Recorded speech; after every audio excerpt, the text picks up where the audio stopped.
നമസ്കാരം, എൻ്റെ പേര് അവന്തിക. അമൃത് ഡിജി മീഡിയയിലേക്ക് എല്ലാവർക്കും സ്വാഗതം. ഞാൻ ഇന്ന് രാമായണത്തിനെ കുറിച്ചാണ് പറയാൻ പോകുന്നത്. അയോധ്യയിലെ രാജാവായ ദശരഥൻ ഒരിക്കൽ നായാട്ടിന് പോയി. വേട്ടയാടി നടക്കുമ്പോൾ ആന തുമ്പിക്കൈയിൽ വെള്ളം നിറയ്ക്കുന്ന സ്വരം കേട്ടു.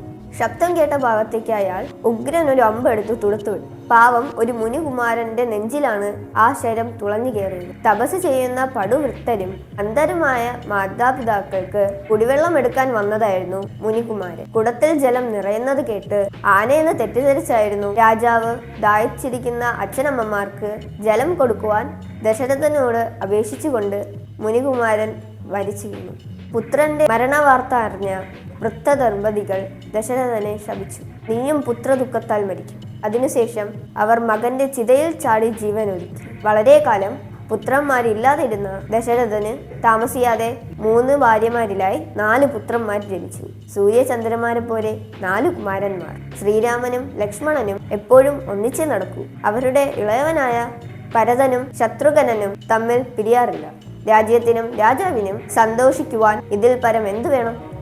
യുവനാരംഭത്തിൽ തന്നെ അവർ 4 പേരും വിദ്യാഭ്യാസം വിജയകരമായി പൂർത്തിയാക്കി. ഒരിക്കൽ വിശ്വാമിത്ര മഹർഷി അയോധ്യയിലെത്തി. തന്റെ തപസ് മുടക്കുന്ന താടക എന്ന ഭയങ്കരിയായ രാക്ഷസിയെ വധിക്കണമെന്നായിരുന്നു മുനിയുടെ ആഗമനോദ്ദേശം. രാമലക്ഷ്മണന്മാർ മുനിക്കൊപ്പം യാത്രയായി.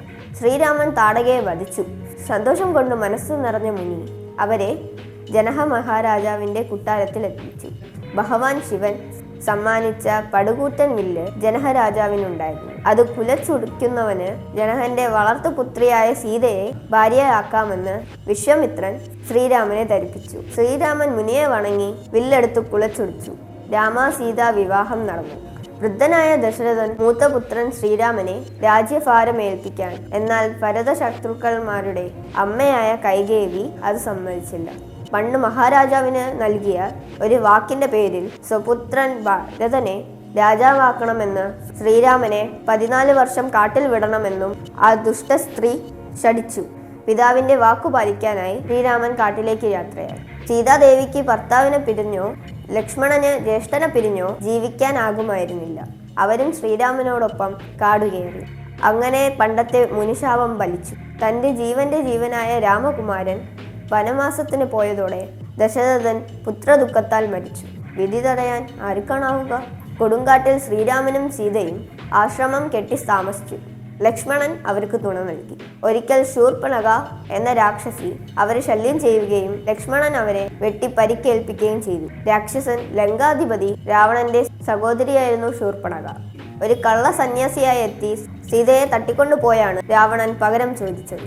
ഭാര്യയെ തിരഞ്ഞു നടന്ന ശ്രീരാമൻ തന്റെ ഉത്തമ ഭക്തനായ ഹനുമാനെ കണ്ടുമുട്ടി. അക്രമിയായ വാനര രാജാവിനെ വധിച്ച് ശ്രീരാമൻ സുഗ്രീവനെ സഹായിച്ചു. പകരം സുഗ്രീവനും വാനര സൈന്യവും രാവണനെതിരെ ശ്രീരാമപക്ഷം ചേർന്നു. അവർ സമുദ്രത്തിൽ ചിറകെട്ടി ലങ്കയിലെത്തിയതോടെ ഉഗ്രയുദ്ധം ആരംഭിച്ചു. ഒടുവിൽ രാവണനടക്കം ക്രൂര രാക്ഷസനെല്ലാം വധിക്കപ്പെട്ടു. സീതയെ തിരികെ ലഭിച്ചതോടെ അയോധ്യയിലെത്തിയ ശ്രീരാമൻ രാജ്യഭാരമേറ്റു.